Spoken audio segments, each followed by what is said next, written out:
అయిన చెట్ల మధ్య 3 రంగుల కిలకిల పక్షులు జీవించేవి. పికో పారెట్, టినా టూకన్ మరియు స్పార్కీ స్పారో.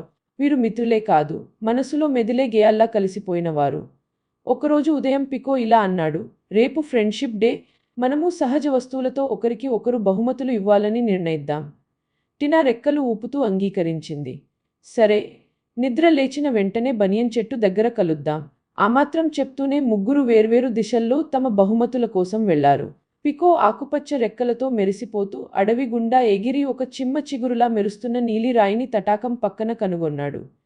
ఇది టినాకి చాలా నచ్చుతుంది అన్నాడు. టినా రంగురంగుల ముక్కుతో ఒక నీరుల జలపాతాన్ని చేరింది. అక్కడ ఒక స్వచ్ఛంగా పడ్డ నీలి నక్క రెక్క కనిపించింది.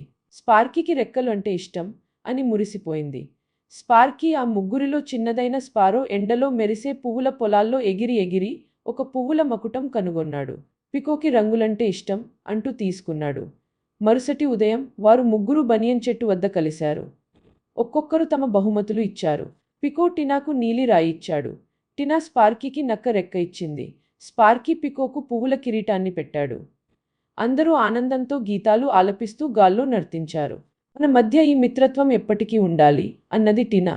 అప్పటినుంచి ప్రతి నెల ఒక రోజు మిత్ర దినోత్సవంగా జరుపుకుంటూ అడవి మొత్తం మిత్రత్వపు సందేశాన్ని పంచుకున్నారు.